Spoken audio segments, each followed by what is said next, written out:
Magandang gabi po mga kapuso. Thanks God it's Friday. 17 na po sa buwan ng Abril taong 2026. Kumusta po ang inyong biyahe, no? Pa-uwi po sa inyong mga bahay mga kapuso. Sana po ay maayos, mapayapa. Walang anumang sabihin natin hindi magandang nangyari. At siyempre, meron pa rin mga pagkilos kanina, no? Yung ilang transport group pa. Sabi nung iba kailan kaya kailan kaya magbabalik yung normal. Ngayon puro abnormal ang nangyayari sa paligid. Abnormal ang panahon, napaka-init, napaka-alinsangan. Kaya't marami yung mga ilang mabibisyang paraan sabi nila, malling. Yan, napaka-mura. Pwede mong lakarin yung mall pag malapit. Pagka naman, mag-jeep ka o mag-tricycle. Tapos doon, tambay-tambay na. Talo-talo na. At window shopping. Window lang, walang shopping. Dahil napakalinsangan po ng panahon, pero may ilang panig po ng Metro Manila ang inulan din kaninang hapon. Kaya't medyo kahit papano nawala yung konting yung init, nabawasan dahil nga doon sa naranasan po nating pag-ulan. Sana ganyan pagkahapon para nadidiligan din yung mga halaman. Tuyot na no? Happy birthday po sa mga nagdiriwang ng karawan ngayon, mga nagdiriwang ng anibersaryo. Ako po ang inyong insider Carlo Mateo, ang ating pong DCWB Text Connect 0917-594-5941. Wag po natin kakalimutan at mamaya babasahin po natin. Baka meron mga mahalagang mga punto kayo sa mga nangyayari po sa paligid. Meron kayong mga napapansin dyan na kinakailangan po ng agarang aksyon ng pamahalaan. Bigyan ho natin ng pansin mamaya. At para hindi po mahuli sa mga balita, sundan ang mga social media account ng Super Radio DCWB. Mag-subscribe sa aming YouTube channel at i-follow kami sa Facebook, TikTok at X. Hanapin lamang ang Super Radio DCWB para makita ang aming mga official social media account. Tutok na para sa mga balitang tama at totoo mga kapuso. Yan. At siyempre meron pa rin tayo mga reports at mga panayam sa mga taong nasa likod ng balita mga kapuso. Ngayong Biyernes, tayo po ay nakatawid na. Mahigit na po tayo sa kalahatinaan ng buwan ng Abril. Yan Kaya't palakasin pa natin ang ating pangangatawan, ang ating kalusugan ho natin pababayaan. Sabi nga po ng Department of Health, uminom po tayo ng maraming tubig. Maganda kung medyo malamig, di ba partner? Huwag tayong nagbibilad sa sobrang init sa mga open space. Silong-silong lang tayo magdamit ng manipis para ma-presko mga kapuso. Yan At maligo ng mas madalas. Yan. May problema, paano naman tayo maliligo? Paano naman daw guguli kung may problema naman sa tubig? Ayun dapat ho tayong mag-ipon. Mag-ipon o mag-igib ng tubig. Bago po ang ating report, dito muna tayo sa ating Double B Insider News Bullets. Double B Insider, kasama si Carlo Mateo. Panukalang pagbuo ng Fuel Price Regulatory Board at bagong Oil Price Stabilization Fund itinutulak sa Kamara. Malacanang bukas sa panukalang muling ipagpaliban ng barangay at SK elections para makatipid ang pamahalaan sa gitna ng krisis dahil sa tensyon sa Middle East. Paghingi ng negatibong HIV medical certificate sa mga Pilipino na biyaheng Oman, hiniling ng DFA na tanggalin. Tinatawag na minor Strombolian activity at ash plume muling naitala sa bulkang Mayon ngayong gabi. Philippine Coast Guard inimbestigahan na rin ang pagkakaaresto sa 6 nilang tauhan sa anti-cigarette smuggling operations. Double B Insider, kasama si Carlo Mateo. Yan po ang ating Double B Insider News Bullets mga kapuso. Wanted na miyembro ng isa umunong teroristang grupo huli naman sa manhunt operation sa Kawit, Cavite. Report mula kay Olan Bola Olan. Nasa kote ng mga otoridad ng isang lalaking miyembro ng umunoy isang teroristang grupo na nasa most wanted list ang mga otoridad sa kanilang ikinasang manhunt operation sa Kawit, Cavite. Kinilala ang akusado sa alias na Panong, number 2 regional level most wanted person. Nadakip si alias Panong sa nasabing operasyon sa barangay Magdalo, Putol, sa bisa ng warrant of arrest na inilabas ng San Jacinto, Masbate, Judicial Region, Regional Trial Conference 50 para sa 4 na bilang ng kasong murder, 2 bilang ng kasong multiple attempted murder at arson. Walang inirekomendang piyansa ang nasabing korte para sa mga kaso niyang murder. Nakakulong ngayon pansamantalang akusado habang pinoproseso ang pagbabalik ng kanyang warrant sa nasabing korte. Ako si Olan Bola na GMA, Super Radio DCW. Dapat totoo. Double B Insider kasama si Carlo Mateo. Maraming salamat, Olan Bola. Malagang balita po yan, nagatid po sa ating oras alas 9:08 na po ng gabi. Asahan ang panibagong rollback sa presyo ng mga produktong petrolyo sa susunod na linggo ayon sa ilang taga-industriya ng langis. Maring nga bumaba ng 17 pesos hanggang 19 pesos ang kada litro ng diesel. Bay, good news po ito. Kahit na sabihin nyo kulang pa yan, good news pa rin nating tatanggapin yan. Habang 2 pesos hanggang 3 pesos kada litro naman ang tapyas sa gasolina. Batay ito sa ika-4 na araw ng kalakalan. Kung sakali ito na ikalawang rollback sa presyo ng petrolyo mula nang sumiklab ang gera sa gitnang silangan. Ang tanong, gaano kalaki naman na ba yung itinaas?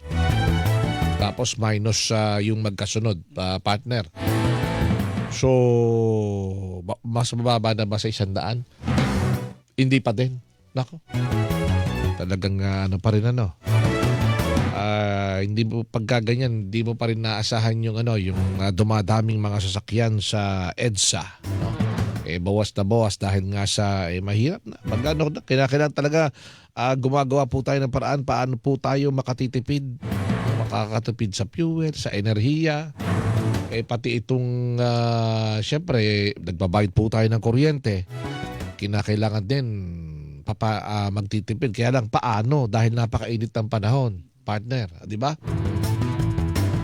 Mga kapuso, kung hindi naman pwedeng isang electric pan lang ang bubuksan mo, talagang gagawa ka ng paraan na at least 2.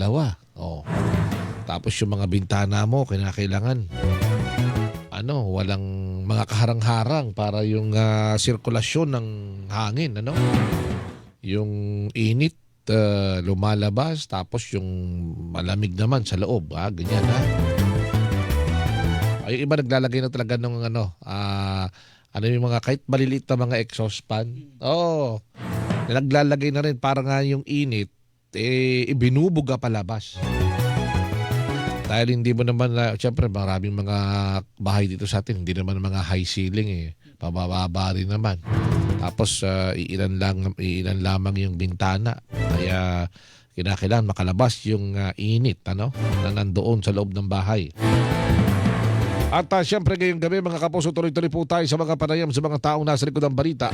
At isa nga po sa malaking balita na pumutok kagabi dito po sa ating programa ay ang pagkaka-aresto. Mismong ang nagbalita po ay ang Pangulong Ferdinand Bongbong Marcos. Ang pagkaka-aresto sa dating party list congressman na si Saldico ng dating Ako Bicol party list yan, partner, mga kapuso. Na siya po yung pangunahing nasasangkot dito nga sa sa usapin po ng mga usapin ng guni-guning mga proyekto na kontrabaha. Bakit to guni-guni? Hindi naman nakita yung iba Yung iba naman nakita, meron, pero kapos. Kaya hindi maganda, hindi maayos yung pagkakagawa. Isa po siya ron sa mga pangunahing pangalan na lumulutang dyan. Kaya taati hong tinawagan si Father Robert Reyes, convener po ng Clergy for the Good Governance, At dahil alam niyo naman, may maraming mga grupo ang talagang nakatutok po sa isyong ito. Isa na nga po itong Clergy for the Good Governance. Good governance dahil kung yung mga flood control project ay nagawa ng maayos, hindi sana tayo binabaha. Wala sanang maraming namatay dahil nga dun sa mga rumaragasang tubig mula sa bundok. Kung yan ay maayos na dumaloy doon sa dapat sana yung magandang proyekto. Walang mga masisirang mga tahanan, walang masisirang mga tanim, no? Nasa ating linya na po si Father Robert Reyes. Father, magandang gabi po muli. Welcome sa Double B Insider. Magandang gabi, Carlo. Sana hindi ka lubhang naiinitan sa panahon ngayon. Nako po, sobrang init nga po, Father. Ako lang ay naka-jacket dito sa loob ng newsroom dahil dito ay malamig Okay. dahil yung mga gamit, mga ilaw. Pero sa labas, tako, talaga naman. Takang pawis. Sa bahay mo, palagay ko, mas gusto mo mag-aircon, minsan nagdadalawang isip ka. Ayun, tama. Tama po. Sa tindi ng taas po ng presyo ng langis at siyempre yung mga may kaugnayan dito. So, Father, kagabi nang matanggap niyo yung balitang ito na nahuli na itong si dating congressman na Saldico. Ano po yung inyong reaksyon ng inyong grupo? Ako'y natuwa dahil itong parang hindi mo malaman ba't hindi mahuli-huli yung namamataan siya, di ba? Maraming nagpapadala nila ng picture, nakita raw nila si Saldico sa ganitong lugar, sa ganung lugar. Pero bakit yung mga nakakita, mga karaniwang tao, pero hindi mahuli-huli ng Interpol, ng kapulisan natin, NBI, sa wakas, nahuli na. Kaya yung frustration po ng marami na para bang natenga na itong flood control issue, baka makalusot na itong mga pinaghihinalaan at may mga kaso na para bang dalawa, tatlo palang nakukulong si Bong Revilla saka yung yung mag-asawang Diskaya at mangilan-ngilan pa, pero yung mga malalaking isda ika nga ay lumalangoy-langoy pa sa ilog nila o sa dagat na kanilang kinalalagyan. Sana ito na po yung hudyat na wag na po nilang pababayaang lumabnaw na naman at mauwi sa limot itong napakatindi na kaso na ikinagalit ng buong bansang Pilipinas, no? Itong Ghost Flood Control Project at yung si Gasper the Unfriendly Ghost, no? Na si Saldi na tumatakas ay magsalita na at kanya pong ibigay na lahat ng pangalan na sangkot diyan sa mga nakinabang diyan sa kanyang role, hindi ba? Siya yung appropriation head sa Committee on Appropriation diyan sa Congress. Kongreso. Kaya malaman na natin once and for all, talaga bang yung dating Senate President, talaga ba yung pinsang buo ng Pangulong Bongbong Marcos, yung mga yan ba't iba pa? Talaga bang sangkot sila dito sa Ghost Flood Control Project? Yung mga usapin ng mga mali-maleta. Ayan, yung mga mali-maleta. Kaya yung mga mali-maleta na nasa mga kondo. Mga kondo ngayon, hindi pala tao nakatira, mga maleta. Kaya ano ba ito? Ay siyempre hindi ibabangko yan kasi yung mga bangko ay kapag yan ay kinompel mo para ilabas yung salin ng mga nagdeposito ay meron silang paper trail. Pero yung mga mali-maleta walang paper trail yan kaya yan pa isa pang kailangan na talaga maimbestigahan. Bakit ganyan na ang ginagawa ng mga medyo tiwaling mga opisyal ng gobyerno at hindi na nga para maiwasan na itong mailabas yung mga salin nila, ay wag na padaanin sa bangko. Itago na lang kung saan itong mali-maletang mga nakaw na pera. Ibig sabihin yung pagkaka-aresto pala kay dating congressman na Saldico parang sagot sa panalangin ng marami, no? Oo, kaya yan ay tumakas kasi hindi lang siya tumakas na mag-isa. Pinatakas siya ng mga natatakot na ikanta sila. Kaya yan ay malalim ang implikasyon ng pagkakahuli niya. Kasi hindi lang niya isusuplong kung sino yung mga sangkot, kundi yung mga nagano sa kanya, nagkakadel, nagtatago, Ayan. no?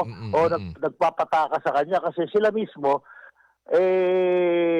hindi na sila makakatakas kapag yung itong yung pugante na to ay mapabalik at sila ay mapipigilan na sila, hindi na nila maiisipang tumakas kasi makukulong na sila pare-pareho. So, sa usaping ito, meron bang mga pinaplano ng initial? Halimbawa sa inyo pong panig sa clergy for the good governance, meron na ba kayo mga pinaplanong mga hakbang sa mga susunod na mga linggo? Dapat nga, alam to ni Vince Dizon, nung nakaraang Holy Monday, dapat may rally kami sa sa DPWH. Pero hindi natuloy dahil nagkaroon ng problema sa schedule. Pero baka babalik kami sa DPWH at nakakausapin ulit namin si Secretary Dizon na talagang mag-rally na ulit ang mga tao at hingin si Secretary Dizon na ituloy na yung investigasyon ng mga tiwaling DPWH na opisyal at yung kasabwat na mga ito na mga congressman hanggang sa Senado at kung saan-saan pa mga sangay ng gobyerno na itong mga insertion, itong mga project na hindi pa non-existent na nagiging mga pera sa maleta ay kanila pong isiwalat sa publiko. Kaya dapat po bumalik tayo sa ating mga iniwanan pagsamantala dahil nalihis kasi Carlo, napunta sa impeachment yung atensyon natin. At sabi nga nung iba, baka raw magkakadugtong-dugtong pa yan Yung kay Saldico tapos yung impeachment, maiko-connect na. So, ang mga susunod na makikita po natin ay babalik yung mga iba't ibang mga grupo para muling magsagawa, ganun po ba, ng mga, sabihin natin, mga pagkilos. Halimbawa sa EDSA Shrine, ganyan, sa People Power Monument. Oo, kailangan ibalikan kasi talagang bago pumasok itong impeachment, nag-aano na painit na dapat ang taong bayan para itulak itong tunay na investigasyon dito sa mga ghost flood control projects. Kaya lang biglang lumamig Carlo, lumamig. Itong mga rally nung nakarang November 30, parang umunti yung mga tao kasi nga para bang sa tagal ng paglilitis at pagpoproseso ng kaso na mula sa Senado, Kongreso, sa Ombudsman, parang lumamig. Kaya ngayon palagay ko painitin natin muli, Carlo. At sa usapin ng security naman ni Saldico, ano ang naiisip ng inyong grupo? Halimbawa, dapat ba may tututok din sa kanya na hindi lamang police, meron sa makatulad din yung mga grupo, pare na talagang didikitin sa kanya para mapayuhan siya. Dapat proteksyonan siya kasi nga alam mo, naalala mo nung isang araw nung lumabas sa Senado sa Kongreso si Madriaga, no? Naka-helmet at ang daming bantay, si Madriaga lang yon. Pero si Saldico, malaking isda rin yan at nasa ibang bansa, sa isang banda, mas safe siya doon. Pero pagpasok niya sa Pilipinas, yan ay dapat bantayan at protektahan kasi pwedeng manganib ang buhay niya, Carlo. Kaya kailangan rin ang simbahan ay medyo tumulong para bigyan proteksyon ang isang tao na bagamat siya nagkasala ay nasa alanganin ng buhay niya ngayon dahil pwede talagang iligpit siya ng mga taong maaring ilaglag niya, iugnay niya dito sa flood control scandal. Ayun, balikan ko lang yung binabanggit yung pakikipag-meeting kay Secretary Vince Dizon sa DPWH. Sino-sino po makakasama dito? Nagplano kami na magkaroon ng Sako at Abo event nung Holy Monday. Kasi ba Holy Week, di ba? Opo. Parang panawagan na naman natin sa lahat ay etong problemang ito ay isang problemang moral na dapat talaga ikagalit ng lahat dahil para bang naging normal na yung pagnanakaw at wala nang masyado nang naging manhid ang mga opisyal ng gobyerno na hindi na nakikita na hindi lang ito krimen laban sa tao, laban sa gobyerno, labag sa konstitusyon, kundi ito'y usaping moral. Isang pagkakasalang napakataas labag sa batas ng Diyos na huwag kang magnanakaw. Lalo na kung opisyal ka ng gobyerno, pinagkatiwala sa iyo bilyon-bilyon, trilyon-trilyon salapi, ninanakaw mo pala, ay dapat talaga ikagalit ito ng mga taong simbahan, mga karaniwang tao dahil ito po'y talagang nakasisira ng moralidad na bagamat hindi na mga pare at madre at mga taong reliyoso, mga tao sa gobyerno, dapat may moralidad dyan Carlo, na wala na yung moralidad sa maraming tao sa iba't ibang sangay ng gobyerno. At doon siguro sa meeting magandang matalakay din, Padre, yung ano na yung mga policies halimbawa sa DPWH na kanilang ipinatutupad na para maiwasan pa yung mga ganitong uri ng korupsyon sa pamahalaan. Actually, hindi lang sa usapin pala ng moralidad din na Padre, usapin din ng pangangalaga ng kalikasan. Dahil doon sa mga palpak na proyekto, lalong nasira nasira yung ating environment. 'Di ba? Kaya nga po ang isa pong pagkilos ay yung pagbabantay na maaring maganap hanggang sa kaliit-liit ang mga barangay, unasan yung mga parokya. Kaya yung National Secretary for Social Action sa ilalim ni Bishop Alminasa at ang kanyang Executive Secretary na si Father Tito Kaluwag, may programa sila na magbabantay ang bawat parokya ng mga proyekto ng DPWH kung saan ito nangyayari. Kung meron talaga nangyayari o walang nangyayari at ipagtatapat kung ano yung report na accomplishment sa kayo nakikita, madaling makita naman sa ibaba kung meron talagang accomplishment. Ayan, Kaya napakahalaga, nagkaroon na sila ng MOA, Memorandum of Agreement, DPWH sa kasimbahan na magsisimula na magbantay. Ngayong mga panahon na to, medyo hindi ko alam kung ano yung mga aprobado pa at meron pa pinopondo ang mga programa hinggil sa flood control. Ngayon, yun po ay meron ng koordinasyon ang simbahan at ang DPWH para bantayan yung mga pinatutupad ng mga proyekto kung meron man at kung paano tinutupad at kung merong anomalya. Yan ay mga magtutulungan na po ang simbahan sa kagobyerno. At saka Father, paspasan na ito dahil ilang buwan lang naman ang panahon ng tag-init. At tapos na ito, dapat nakahanda na yung mga proyekto matapos ng maayos dahil papasok naman yung panahon ng tagulan. Wala na naman sila magagawa noon pagka bagamat ayon sa DOS sa Pag-asa, meron raw prolonged drought baka lumampas ng Mayo, lumampas pa ng kalagitnaan ng Hunyo yung tag-init.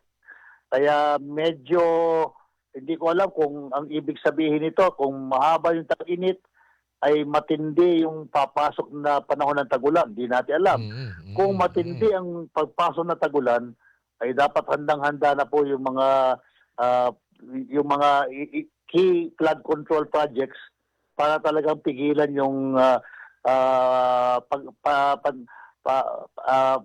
mapanirang paralagasan ng tubig galing kung saan mataas na bahagi na tatapon yung tubig sa ibaba.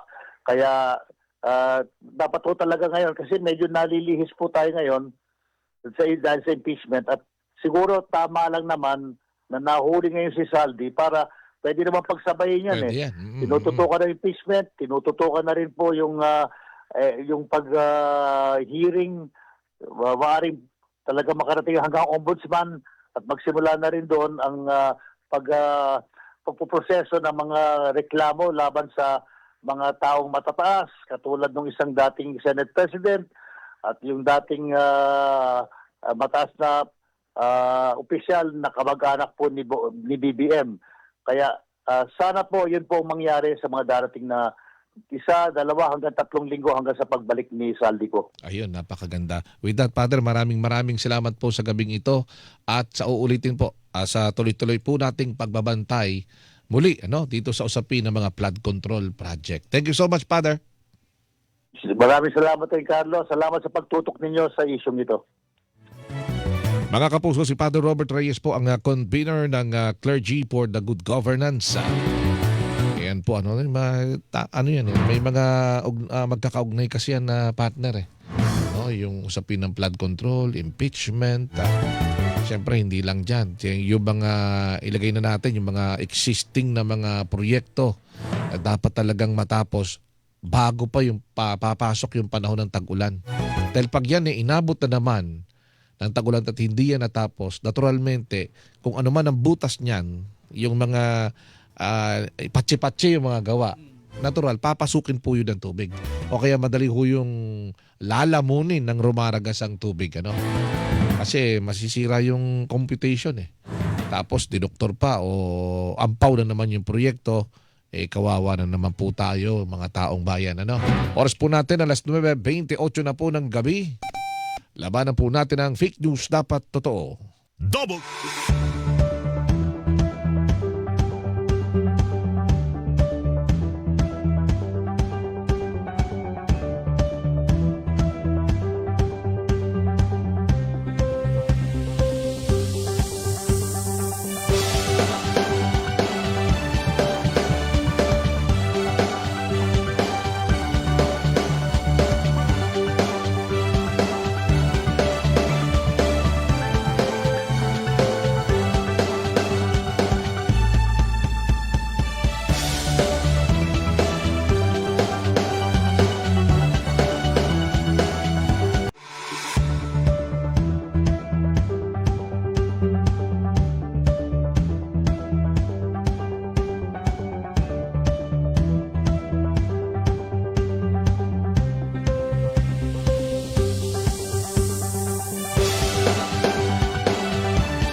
Double B Insider kasama si Carlo Mateo.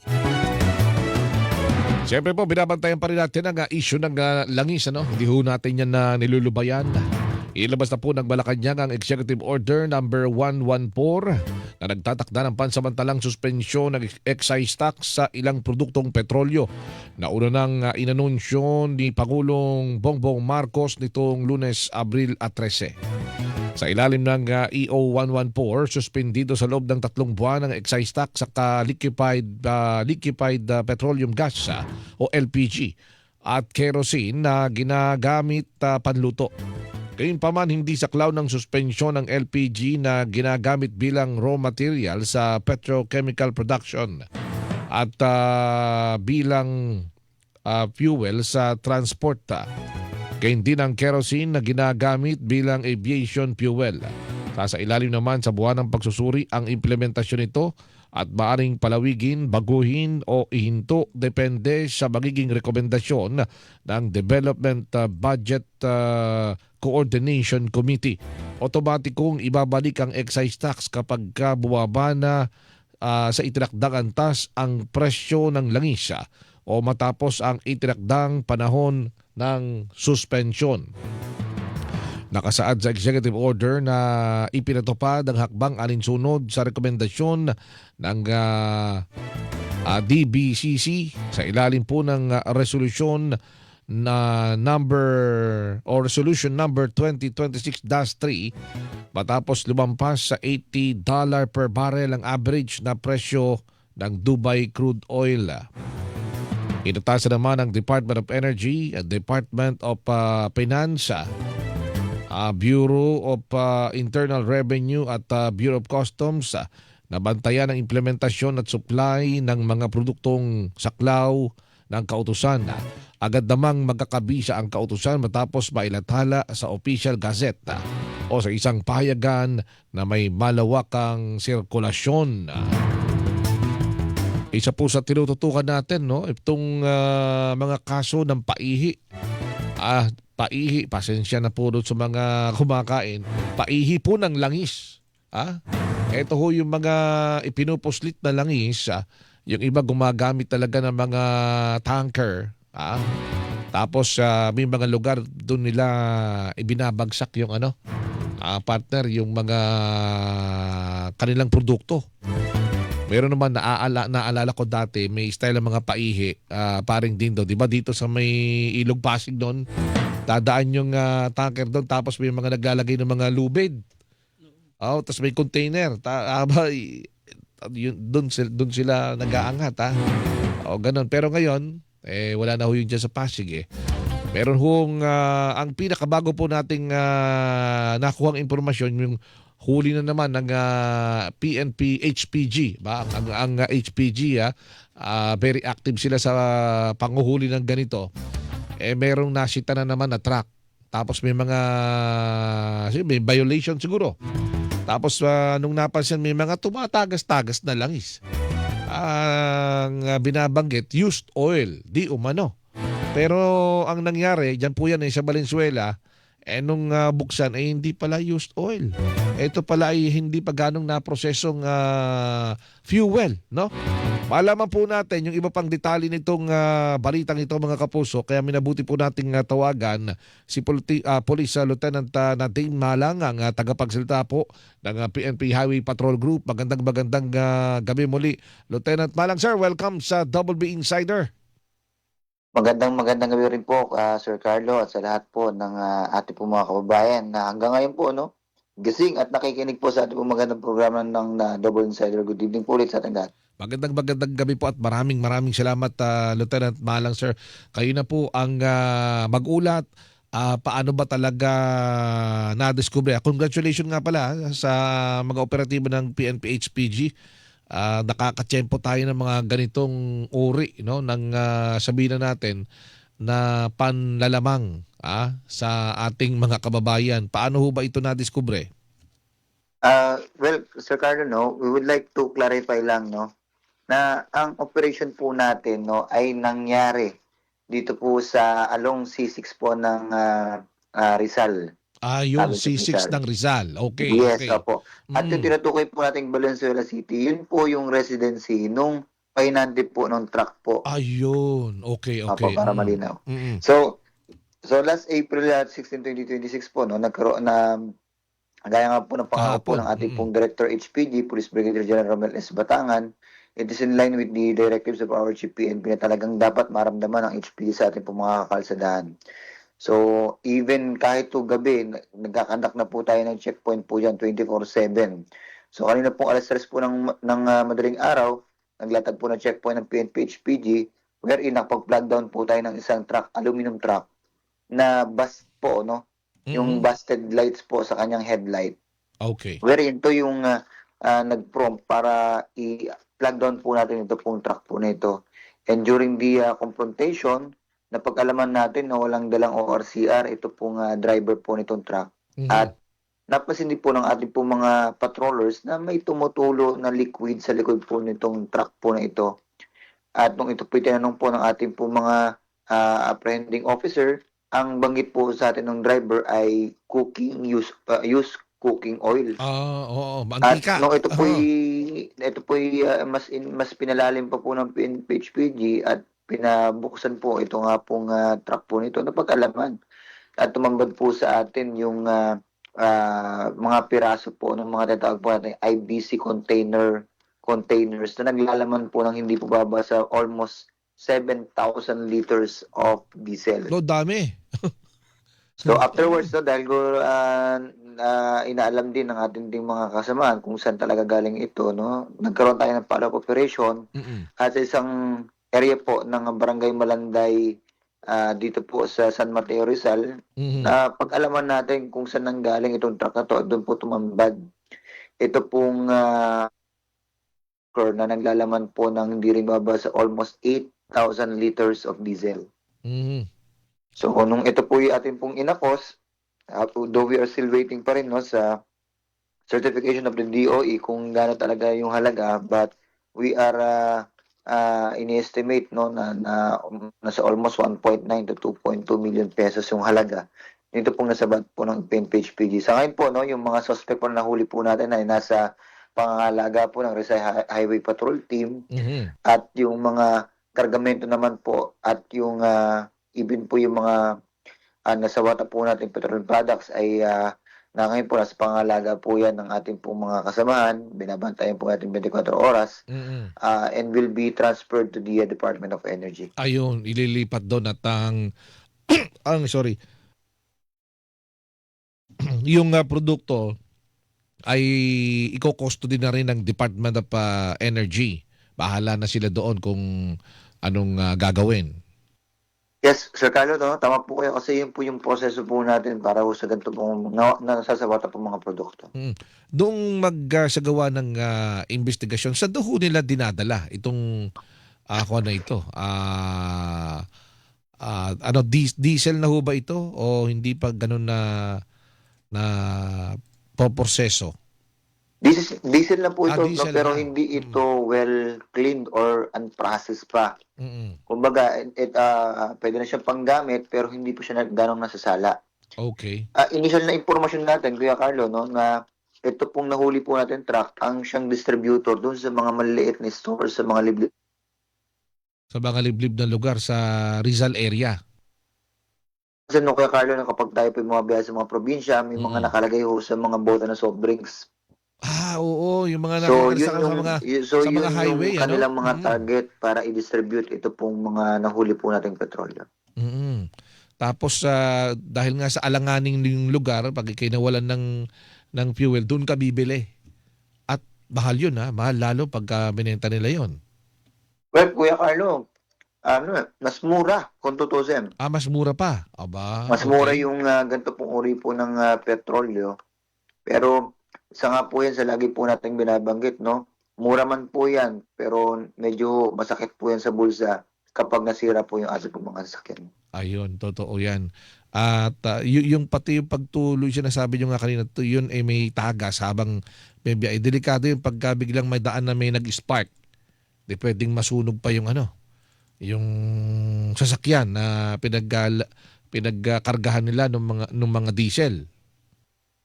Yes, Kuya Carlo, tama rin po kayo diyan. Kaya ho talaga din yun din yung halos talagang binabantayan natin, no? Kasi kapag hindi po ito legit, hindi yan well processed Mm. at hindi po yan nagagawa ng tamang pagbebenta or pagka-transport, it will lead a very serious incident, Kuya Carlo. Mm.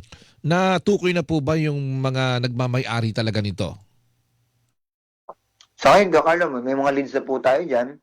At sa ngayon, bine-verify natin pa kung talagang yun talaga mismo yung may-ari. Yun Oo. po mga nasa bata po natin. Para masampahan ng anong mga possible na kaso po ang ihaharap doon sa mismong nagmamay-ari at doon sa driver o pahinante nitong nagdala ng diesel fuel. Unang-una po dyan, sir, no, yung ating pong implementation po ng Republic Act 4136, yung Land Transportation Regularization Act, no, wherein talagang liho, wala kasi siya maipresent ang ORCR sa atin at automatically ho kasi may impound po yan. And yung kakarapin naman din po no, ng mga nung driver pahinante is yung tinatawag po natin Presidential Decree 1865 in relation to BP 33 wherein it is a clear violation nung tinatawag natin illegal trading, hoarding, profiteering of petroleum Mm. products. Ayun. At patong-patong na kaso pala yung kakaharapin ng mga ito, no. Para doon sa ating mga kababayan, sa ating mga kapuso na bumabiyahe, mga nasa Cali din ngayon o kaya kahit sila nasa kanilang community, merong mga kahinahinalang ganito, saan sila maaring tumawag para agad na maipagbigay ding alam sa PNP HPG sa PNP at ilan pang ilan pang mga law enforcement agency. Yes, Kuya Arlen, no, tama po yun. Una, they can call our National One. Napakalaki pong tulong po nung anumang pong informasyon na mabibigay po nila para masawata po natin yung mga ganito pong uri po no, ng mga transaction, illegal transaction. At secondly, they can call or they can drop a message sa ating pong mga social media platform. Pakihanap lang po yung Highway Patrol Group official Facebook page para po makapagbigay po no, ng mga informasyon at makakasiguro naman po sila na kami po sa PNP ay aalagaan po namin yung kanila pong informasyon at lalo tigit yung kanila pong identification. Ayun. At ibig sabihin hindi lang natin pinauubaya sa mga otoridad yung mga ganito. Tulong-tulong, no? Pati ang komunidad, malaking bagay kasi na may tulong ng komunidad para maging mas mabilis at mas tukoy. Kasi lalo kapag on the move, no? Na gumagalaw, bumabiyahe yung ganitong truck. Nasabi na natin tumataga, syempre, hindi naman natin pwedeng sabihin na ito yung location niya, gumalaw na. May talagang maitutumbok na maayos na itong truck na ito, nandito sa lugar na ito, at binabagtas niya yung pa-northbound o pa-southbound o kaya tumawid na ng Maynila, tumawid na ng Quezon City o ng San Juan, mas tukoy at mas madaling makakikilos yung ating mga otoridad tulad na lamang ng PNP HPG. Yes sir, opo, tama po talaga kayo sir, no? At muli, yun talaga yung pinipetisyon natin at pinaparating talaga sa ating mga kabayan, lalo tigit, no? Yung mga kabayan po natin nakikinig sa ngayon na talagang through their help talaga, mabibigyan kaagad natin ng pagtulong yung laban natin sa krisis para po dito, Kuya Carlo. Ayun. Ito iba naman, pahabol lamang ito, Lieutenant Malang sir, ano? Dahil napakainit ng panahon, meron bang mga ipinatutupad din na sabihin na natin konting adjustment sa panig ng PNP HPG sa ating mga operatiba para hindi naman mabiktima ng heat stroke o heat exhaustion? Dahil alam natin ang mga operatiba ng PNP HPG nasa kalye yan eh. Opo, Kuya Carlo, no? Ang isa po sa mga direktiba ng ating pong butihing Director HPG ng una, syempre yung moral and welfare ng ating pong mga kasamahan. Lalo tigit yung mga nagbibigay po sa atin o nagpapamalas po ng pagkapatrolya sa ating pong mga kalsadahan. May mga estratehiya na po no, na inilunsad po ang PNP HPG, yung shiftings po natin sa ating pong mga deployment para po at least no ay talagang mas magkaroon din ng tamang operation yung ating pong mga kasama. Lalo tigit po yun talagang pinapaalala po lagi ng ating pong mga ng ating pong director sa kanya pong mga regional chief na lagi pong alagaan, ingatan ang ating pong mga tao. Kailangan lagi pong hydrated yung ating pong mga kasamahan. At kung kailangan din po talaga ding lumilim kung magkataon, no, isa po yan din sinasabi po ng ating pong director para at least makaiwas po tayo sa anumang pong kapahamakan.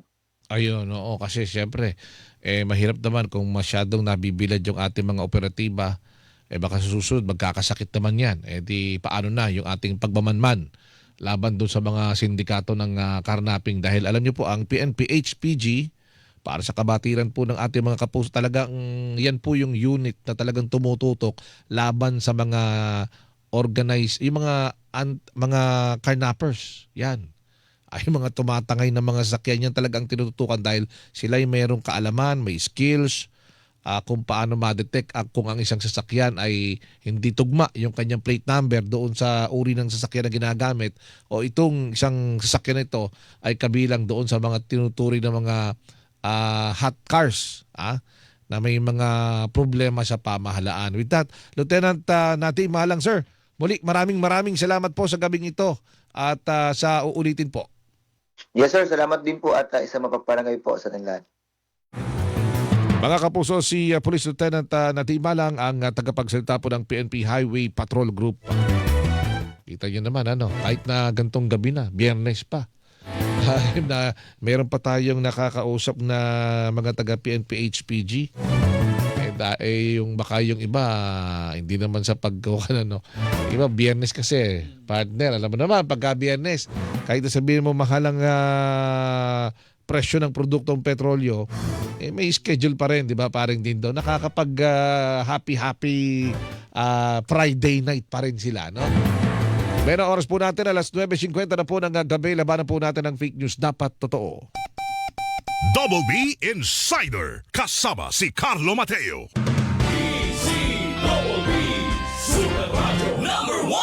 Mga kapuso, si Weng de la Peña po ito. Tuloy-tuloy lang ang aming paglilingkod po on air at online upang lahat ng dapat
Kasama si Carlo Mateo.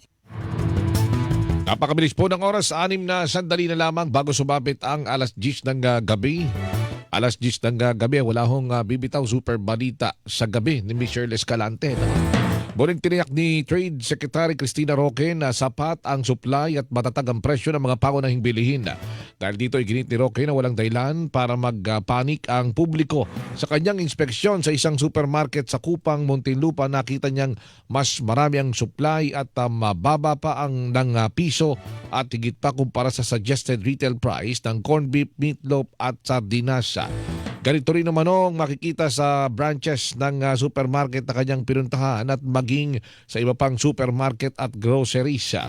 Para sa mga mamimili, makikita umano sa mga supermarket at groceries ang posters ng DTI kung saan nakalista ang SRP ay yung suggested retail price ng mga pangunahing bilihin para ikumpara ng mga mamimili ang presyo. Hanggang May 10 na hindi maaring magtaas ng presyo ang mahigit 200 produkto. Mula yan sa April 30 na unang inanunsyo ng DTI. Dati hanggang April 15 or 16. Tapos na-extend po yan, naging katapusan ng April. Tapos na-extend pa ho ngayon, kaya medyo maganda-ganda. No? Sana tuloy-tuloy na wala ng galawan. Ano? Ayon kay DTI Secretary Cristina Roque, kabilang dito ang ilang brand ng canned sardines, instant noodles, meatloaf, gatas, bottled water, sabong panlaba, mga condiments o mga pampalasa, Pinoy Tasty at Pinoy Pandesal. Nagpaskil na ang DTI ng Suggested Retail Price o SRP Guide sa mga supermarket para alam ng mga mamimili ang dapat na presyo ng mga naturang brand ng produkto. Sinabi ng DTI na patuloy ang kanilang bukas na pakikipag-usap sa mga manufacturers upang mapalawig pa ang panahon na walang taas presyo sa mga pangunahing bilihin. Pero yung manufacturer kasi, partner, mga kapuso, isa pa lamang yung doon sa chain. Paano yung transport? Kung yung mga manufacturers, sige, kaya pa. Sige, sila muna yung nag-shoulder ng bigat nitong oil price hike. Paano yung magdadala nitong mga produktong ito? Yung mga nasa transport sector, di ba? Yung mga truckers, yan naman po, iba pang usapin yan. Kaya't, no? Dapat ho tayong magtipid, no? Sa mga bagay-bagay. Kung di naman kinakailangan, wag ho tayong bumili, mga kapuso. Ha? Binigyan din ni Pangulong Bongbong Marcos na may magagawang hakbang ang pamahalaan upang mapigilan ang pagtaas ng presyo ng pagkain sa gitna po ng epekto ng kaguluhan sa gitnang silangan. Aminado ang Pangulo na tali ang kamay ng gobyerno kung presyuhan ng langis ang pag-uusapan dahil nakadepende ito sa galaw sa world market. Ay bati tayo mga kapuso, ha? Malapit na pala tayong tapos pinabati natin si Daniel Andrew. Naku, dami niyang mga mensahe, no. At ganun sabi niya, marami na raw mga jeep ngayon sa Fairview Bagong Silang. Parang walang strike na nangyari sa North Caloocan, ano. At ganon din sina Jem and Kito, magandang gabi po. Lalong yung mga kapuso po natin dyan sa Nabotas, Romeo Gonzales, ayan Cyril Ramos, okay. Ganon din sabi niya, ang alternative, dami pong solar ngayon. Gamit ng solar pan sa araw, ayan. Sa gabi na lang yung kuryente. O yun, oo, pwede. Miggy Falier Villar, magandang gabi po. Ganon din sina Romeo Gonzales, yan. Daniel Bon, Miriam Navarro, magandang gabi po sa inyong lahat, Tatay Cesar Pereira ng Nueva Ecija, siyempre. Magandang gabi. Mari Pinca, Marjon Dominic, Aljor Aquino at iba pa. Binabati rin natin si Sayong Trinidad sa kanyang kaarawan bukas, advance happy birthday from June Arnado ng Isla Montalban, Rizal. Yan, okay. Marami pa pala. Sila Joe Enne, magandang gabi po. Si Ma'am Ellen ng Bataan, magandang Ate Ellen. At gayon din sa mga kasama mong mga volunteers. Ano? Okay? Maraming salamat po muli mga kapuso. Thanks God it's Friday. At enjoy and safe weekend po sa lahat mga kapuso. Antabi na po tayo super balita sa gabi ni Shirley Escalante. Muli ako po ang inyong kapuso, ang inyong insider Carlo Mateo. At mga kapuso dito po sa DCWB, walang kinikilingan, walang pinoprotektahan noon at gayon, serbisyong totoo. Inyong natunghayan ang isa na namang makabuluhang talakayan ng mga isyong hinugot sa pulso ng bayan. Muling samahan si Carlo Mateo mula Lunes hanggang